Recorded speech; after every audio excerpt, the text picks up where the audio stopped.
So here in this video we'll be demonstrating about tubal ligation. For understanding tubal ligation, let us consider this to be the uterus and this to be the fallopian tube. Fallopian tube has 4 parts. So starting from lateral to medial, we can learn it by the mnemonic IAS, that is infundibulum, ampulla, isthmus, and then again I, that is the intramural part.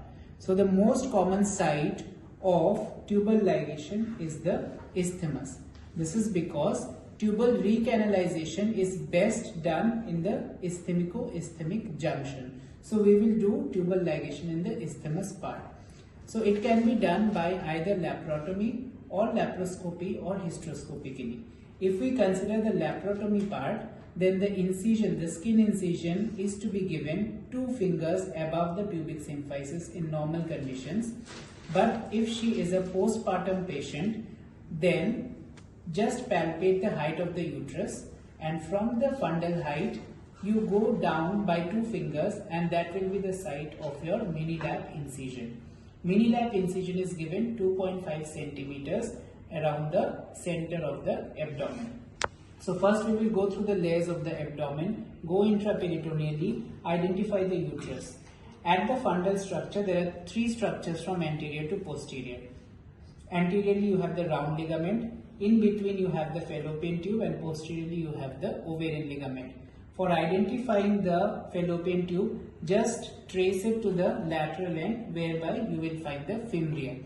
This is very important because medico-legally, if you ligate the round ligament, most common error in tubal ligation failure is patients come because doctors tend to ligate the round ligament. So it is very important to trace it to the end and see that the fimbria are available.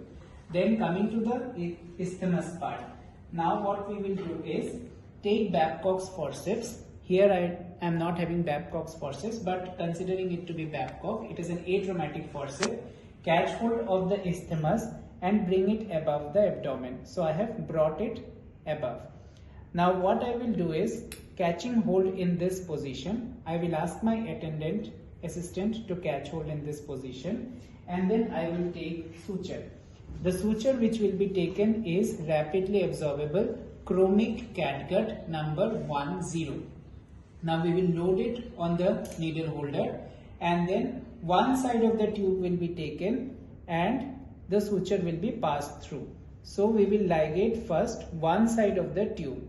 So I am ligating one side of the tube using 2 knots, surgeon's knot. Then I will take to the other side of the tube and then I will ligate it.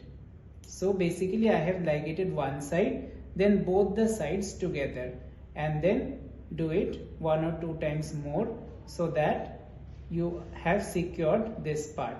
After that, you will ask your assistant to help you in cutting the thread. So we will cut the thread. So one time we have ligated. Second time we will take the rear end of the tube, suture. We will not take this end. We will take the rear end of the suture and pass it all throughout, through and through, in a location which is below, and then again tie the surgeon's knot. So this time it is a free tie which is done, and then tie once again and then secure the knot.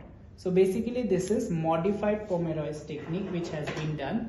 First we will secure one side and then take both the ends and do, but that time we will pass it through the needle because we are going in between the tubes. Second time we are taking the rear end of the suture and then tying it. Similarly you do in the other side. The failure rate of tubal sterilization is very low. It is less than 0.5%. Thank you.